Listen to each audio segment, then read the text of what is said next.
Tuhan.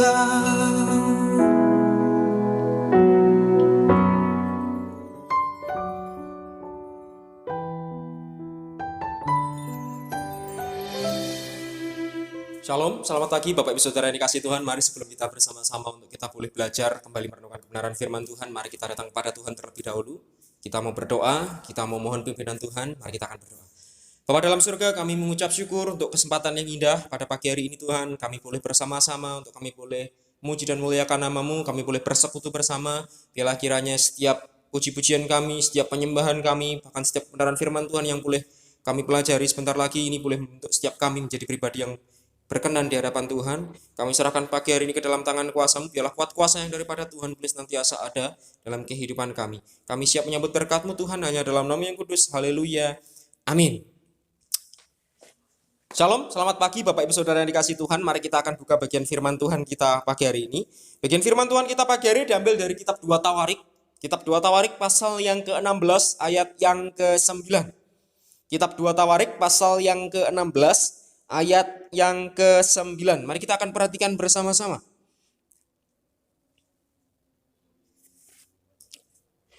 Karena mata Tuhan menjelajah seluruh bumi untuk melimpahkan kekuatannya kepada mereka yang bersungguh hati terhadap Dia. Dalam hal ini engkau telah berlaku bodoh. Oleh sebab itu mulai sekarang ini engkau akan mengalami peperangan. Sekali lagi.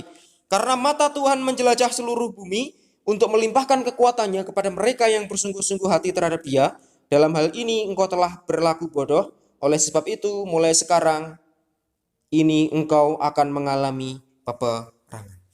Bapak Ibu Saudara yang dikasihi Tuhan, beberapa minggu terakhir ini kita sudah belajar bagaimana kita menjaga hubungan kita sehingga kita tetap terkoneksi dengan Tuhan, kita tetap terhubung dengan Tuhan, sehingga di tahun yang baru kita boleh melangkah bersama-sama dengan Tuhan. Lewat melalui setiap pengalaman yang boleh ada dalam kehidupan kita boleh diubahkan Tuhan menjadi pribadi yang semakin hari boleh semakin kuat, menjadi pribadi yang semakin hari boleh semakin dewasa di dalam Tuhan, karena kekuatan kita yang sesungguhnya ada di dalam Tuhan. Nah Bapak Ibu Saudara, pagi hari ini kita mau belajar bersama-sama. Saya rindu kita belajar dari bagian firman Tuhan ini, dari kitab 2 Tawarik pasal 16 ayat yang ke-9.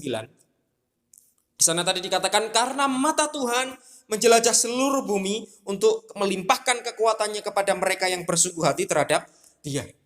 Saya berjudul bagian firman Tuhan pagi hari ini, bersungguh hati kepada Tuhan. Lewat pengiringan kita kepada Tuhan, pelayanan kita kepada Tuhan tidak hanya sebatas rutinitas ibadah kita, tetapi bagaimana kesungguhan hati kita kepada Tuhan. Allah kita Allah yang maha melihat, Allah yang mengetahui setiap kedalaman hati kita, kedalaman hati Bapak Ibu Saudara dan saya. Mungkin kita bisa menutupi segala sesuatunya di hadapan orang-orang yang ada di sekitar kita, tapi di hadapan Tuhan tidak ada yang tersembunyi. Bapak Saudara, bagian firman Tuhan melatar belakangi bagian firman Tuhan yang kita baca pada kesempatan pagi hari ini adalah perkataan yang dinyatakan Tuhan kepada Raja Asa melalui Nabi Hanani. Jadi perkataan Tuhan yang dinyatakan kepada Raja Asa melalui Nabi Hanani. Nabi Hanani ini adalah seorang pelihat. Dia adalah orang yang dipakai Tuhan melihat wahyu yang diberikan kepada dia untuk bangsanya, orang-orang Yehuda pada waktu itu. Jadi Raja Asa ini dinilai telah melakukan satu kebodohan di mata Tuhan karena ia mulai mengandalkan kekuatan dirinya sendiri. Karena dia mulai mengandalkan kekuatan dirinya sendiri saat terancam akan diserang oleh Baesa. Jadi Baesa ini raja Israel. Kita tahu bersama kondisi pada waktu itu ketika bangsa Israel terpecah menjadi dua. Israel Utara dan Israel Selatan. Nah pada waktu itu Yehuda dikuasai oleh Asa, sedangkan Israel dikuasai oleh Baesa. Asa mengeluarkan sejumlah besar emas dan perak dari perbendaharaannya pada waktu itu. Dia mengirimkan kepada Ben-Hadad Raja Aram. Nah ini awal mula bagaimana Allah murka, bagaimana Allah marah kepada Asa. Karena dia berusaha mengandalkan kemampuan dirinya sendiri.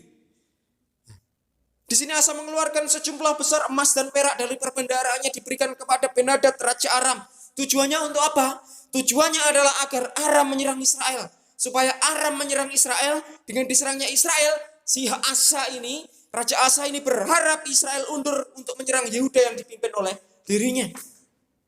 Ada harapan dari Asa ketika nanti Ben-Hadad menyerang Israel, kemudian Israel berperang dengan Aram, akhirnya mundur dari peperangannya untuk menyerang Yehuda. Di sini Asa mengandalkan kekuatan dirinya sendiri saat menghadapi sebuah ancaman, saudara. Tapi satu hal yang dia lupakan, saudara, bahwa mengandalkan kekuatan diri sendiri saat menghadapi sebuah ancaman ini termasuk ancaman yang lebih besar yang pernah dihadapi sebelumnya. Dia tidak menyadari ini, saudara. Dia mungkin merasa bahwa aku bisa melakukan sendiri dengan segala apa yang aku miliki, tapi dia lupa bahwa sesungguhnya mengandalkan diri sendiri adalah ancaman terbesar yang mungkin akan dia alami dalam hidupnya pada waktu itu.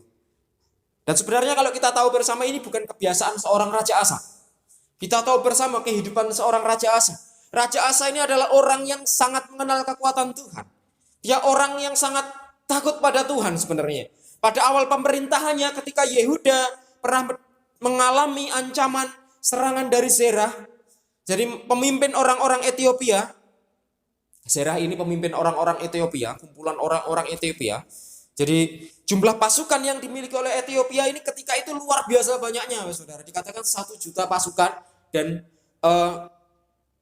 300 kereta. Kita bisa bayangkan, saudara, 1 juta pasukan dan 300 kereta. Katakanlah satu kereta itu terdiri dari 4 orang, saudara. Kalau 300, 3 kali 4 sudah berapa? 1.200.000. Jadi sudah kira-kira mungkin sekitar 2,5 juta. 2,5 juta orang yang mengepung pada waktu itu. Katakanlah kalau dalam kereta itu 4 orang atau bahkan 2 orang sajalah. 2 orang kalau itu sudah dikatakan 300 kereta, berarti sudah 600 orang. 600 orang ditambah 1 juta, 1.600.000, ini kemungkinan terkecil. Jadi karena tidak mungkin kereta itu dibawa 1 orang saja, pasti ada 1 orang yang membawa kereta dan 1 orang pemanah atau orang yang ada di dalamnya. Jadi kemungkinan sekitar 1.600.000 orang. Apa yang terjadi? Apakah Asa kalah? Tidak. Asa dengan pasukannya yang jauh lebih sedikit berani menghadapinya. Dia datang menghadapinya. Ia tahu benar siapa yang ia andalkan. Karena dia menyadari siapa yang dia andalkan. Ia berseru kepada Tuhannya. Dia berseru kepada Allahnya. Dan berkata bahwa selain daripada Tuhan, tidak ada yang dapat menolong yang lemah terhadap yang kuat. Dia menyadari keterbatasan dirinya. Dia merendahkan dirinya di hadapan Tuhan. Dan pada akhirnya apa yang terjadi? Tuhan memukul kalah orang-orang Ethiopia pada waktu itu. Di hadapan Asa dan di hadapan Yehuda. Orang-orang Ethiopia itu lari dikejar oleh Asa dan pasukannya. Sehingga dikatakan tidak ada seorang pun yang tinggal hidup oleh karena Tuhan. Bapak Ibu Saudara yang dikasihi Tuhan, lama setelah itu. Jadi lama setelah peristiwa itu, Yehuda dalam keadaan aman, nyaman. Tidak ada perang, tidak ada permasalahan yang terjadi dalam kehidupan mereka. Tidak ada masalah yang terlalu berarti bagi Yehuda. Makanya dikatakan emas dan perak itu sampai melimpah-limpah tersimpan di dalam perbendaharaan kerajaannya. Dalam kerajaan Yehuda ini. Kemungkinan besar barangkali ini yang menjadi awal mula. Ini yang membuat Asa dan segenap Yehuda menjadi sedikit terlena.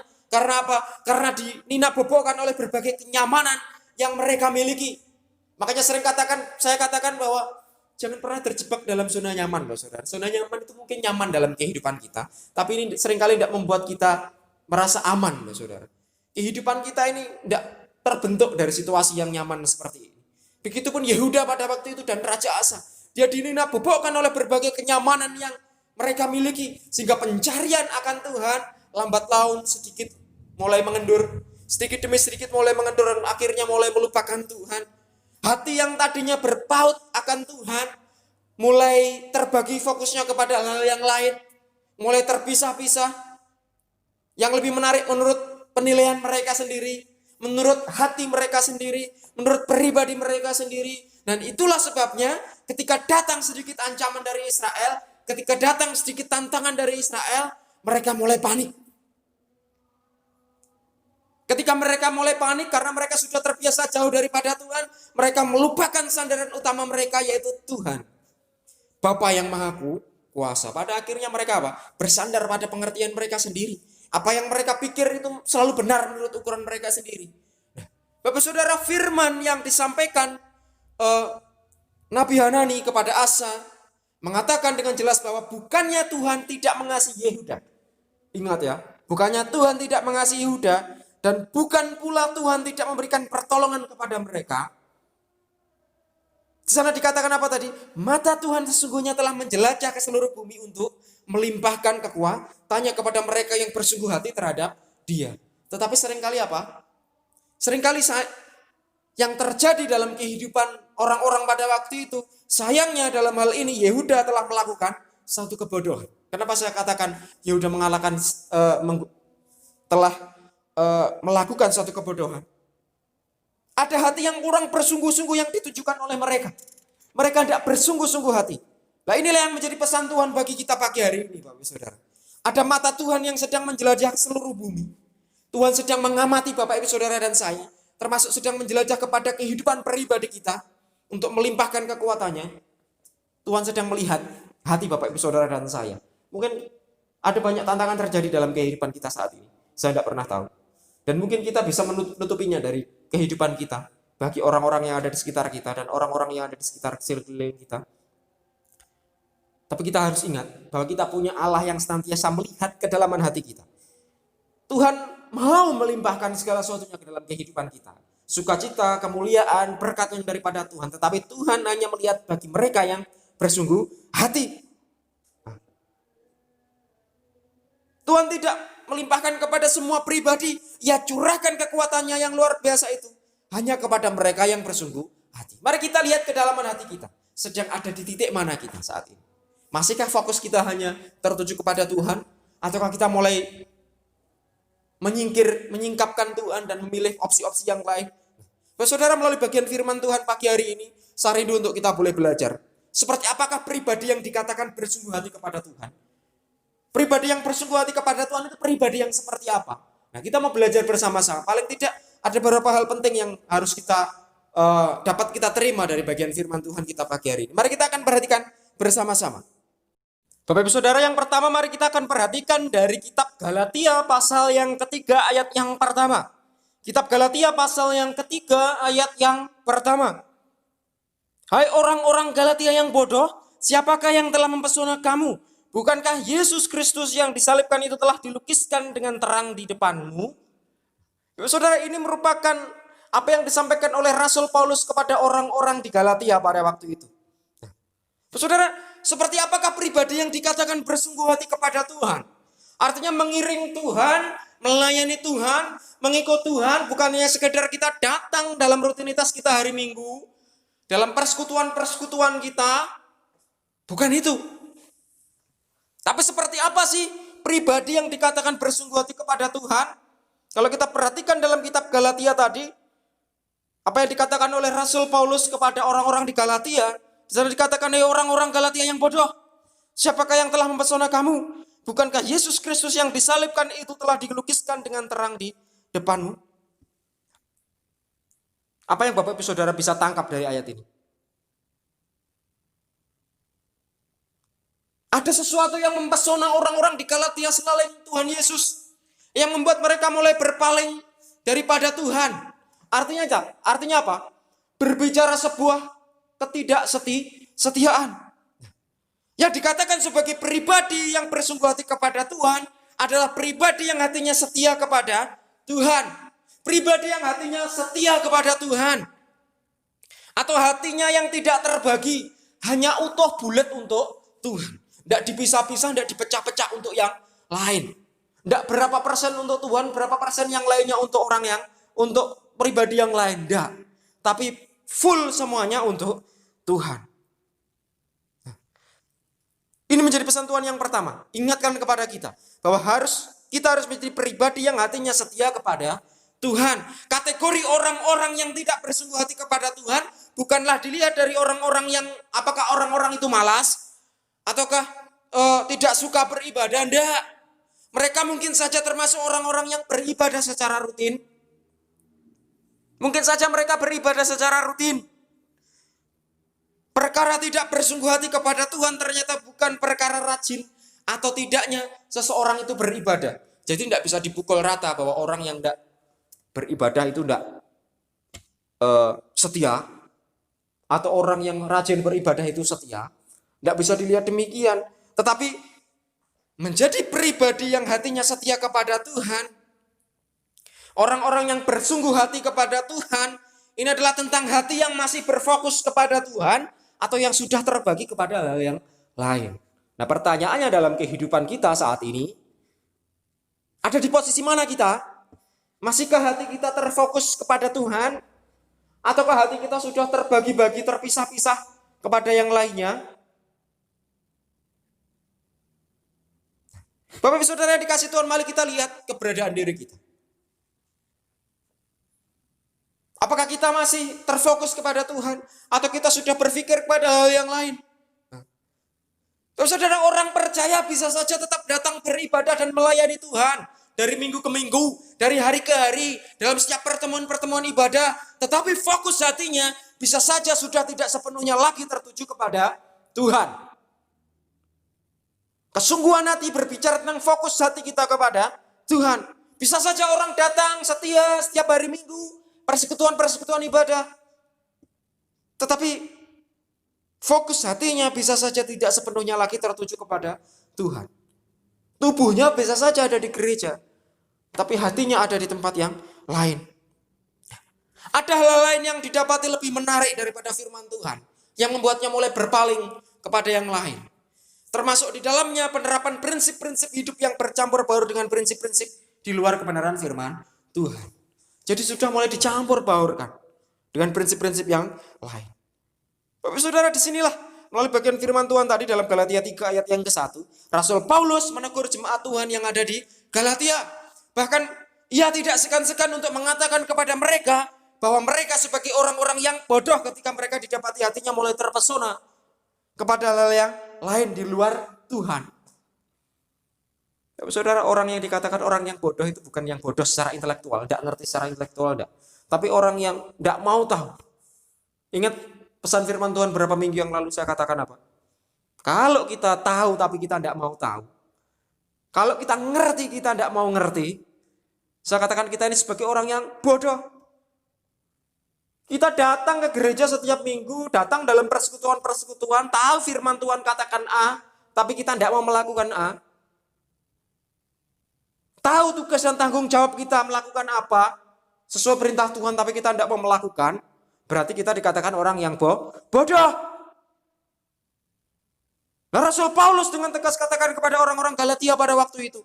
Bahkan dikatakan mereka orang yang bodoh ketika mereka terpesona di luar Tuhan. Ada sesuatu di luar Kristus yang telah menyihir hati mereka. Ada prinsip-prinsip lain di luar kebenaran firman Tuhan yang didapati lebih menarik hatinya.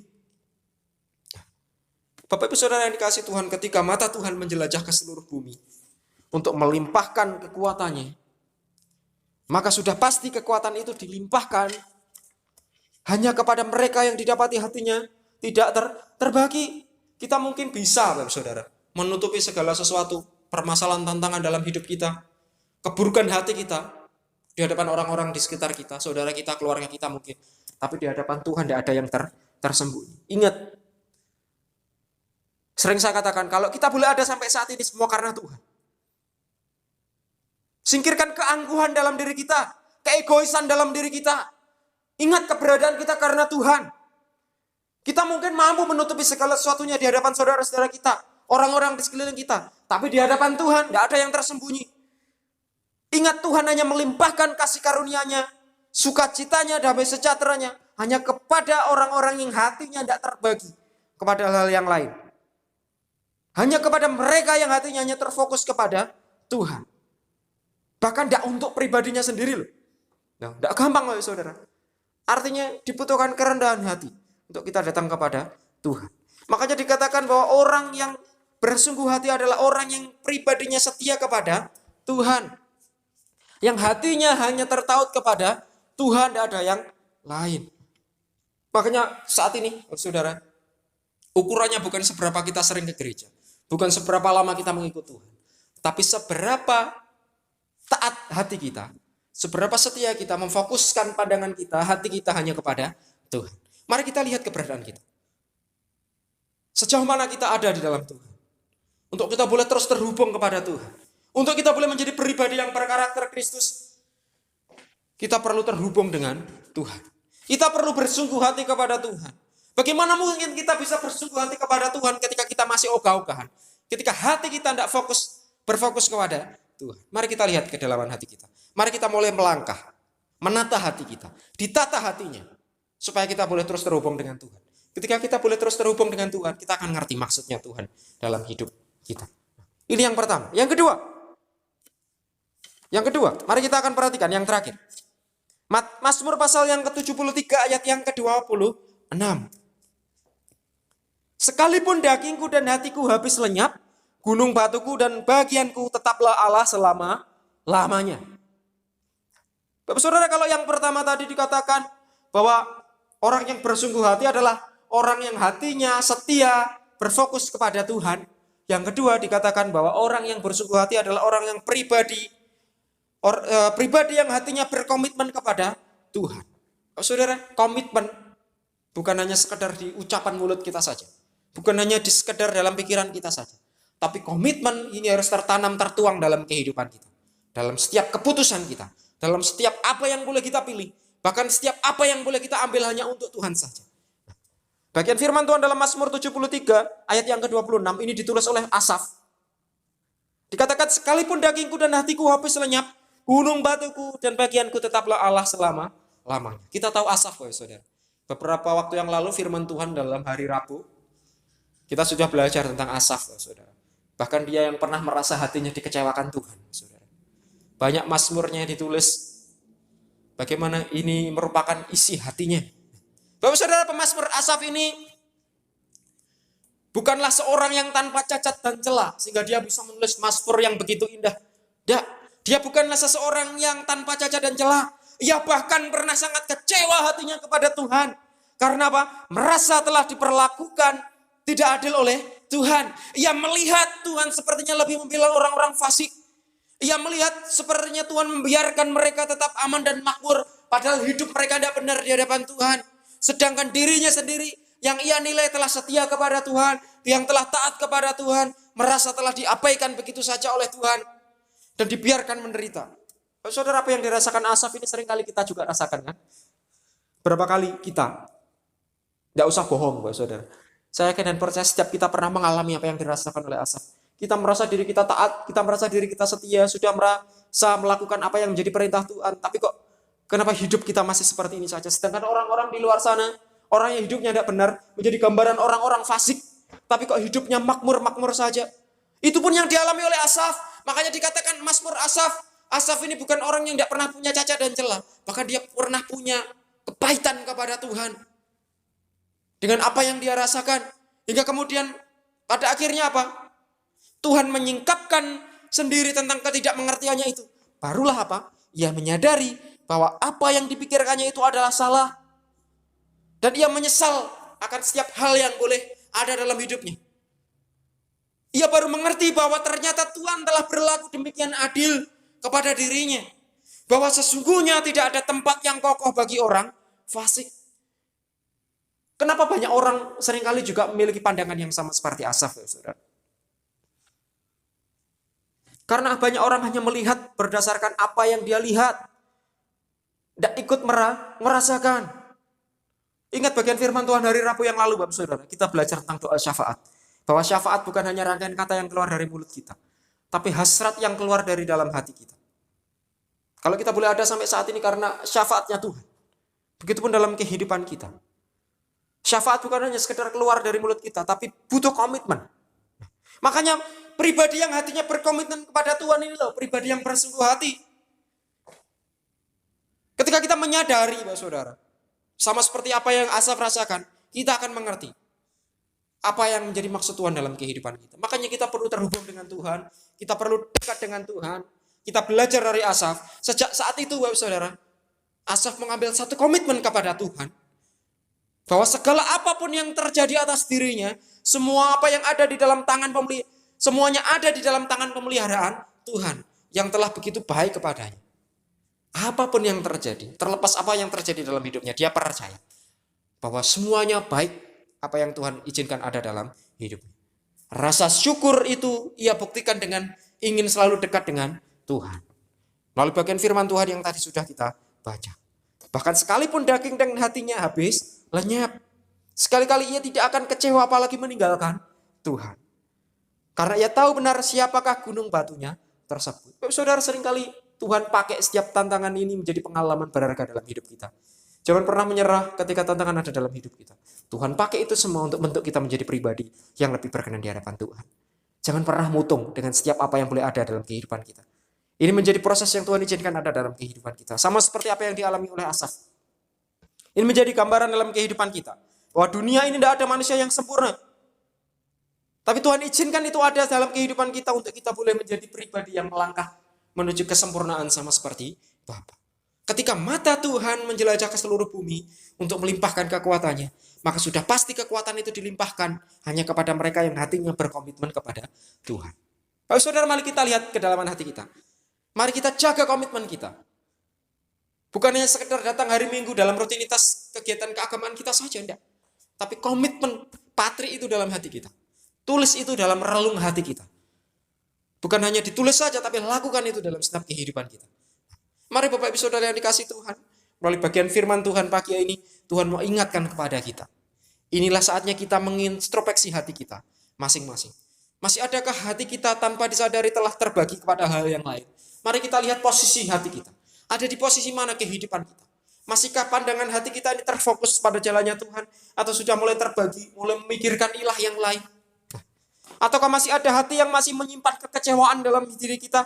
Kebencian atau ketidakmengertian kepada Tuhan dan sesama kita? Bapak saudara, sesungguhnya saat ini mata Tuhan sedang menjelajah ke seluruh bumi. Tuhan sedang melihat kedalaman hati Bapak Ibu Saudara dan saya untuk melimpahkan kekuatannya. Ingat, kita bisa menutupi diri kita di hadapan orang-orang di sekeliling kita. Tapi di hadapan Tuhan tidak ada yang mustahil. Tuhan mampu melihat. Tuhan melihat kepada hati siapa. Tuhan mau melimpahkan kekuatannya. Mau melimpahkan curahan berkat. Bersihkan hati kita. Jaga komitmen kita. Kesetiaan kita. Fokus pandangan kita. Sehingga kita boleh memiliki hati yang bersungguh-sungguh kepada Tuhan. Saudara, mari kita menjaga hati kita. Kita kelola hati kita. Kita melihat kedalaman hati kita. Terus jaga komitmen kita. Terus jaga fokus diri kita. Sehingga kita boleh menerima kekuatan yang daripada Tuhan. Sehingga dalam setiap langkah kita boleh beroleh berkat anugerah yang daripada Tuhan. Amin. Mari kita akan berdoa. Bapak Surgawi, kami mengucap syukur untuk firman-Mu sore hari ini Tuhan. Biarlah firman ini boleh menguatkan setiap hati kami. Sehingga kami boleh melangkah dalam ketetapan Tuhan. Kami boleh menjadi pribadi yang bersungguh hati. Karena kami menjadi pribadi yang memiliki kesetiaan kepada Tuhan. Menjaga arah fokus pandangan hati kami hanya kepada Engkau saja. Kami punya komitmen yang sesungguhnya kepada Engkau. Melangkah dalam kesungguhan di dalam Tuhan. Sehingga hati kami hanya tertaut kepada-Mu. Kami tetap terhubung dengan Tuhan. Sehingga ketika Tuhan datang melihat hati kami, Tuhan mampu melimpahkan setiap kekuatan yang daripada Tuhan. Karena hati kami hanya terfokus kepada Engkau. Kami serahkan firman pagi hari ini. Kami serahkan setiap umat-Mu dengan segala pergumulannya, dengan segala agendanya ke dalam tangan kuasa kasih Tuhan. Kami serahkan semua ini hanya dalam nama-Mu yang kudus. Haleluya. Amin. Amin. Selamat pagi. Tuhan Yesus memberkati kita sekalian.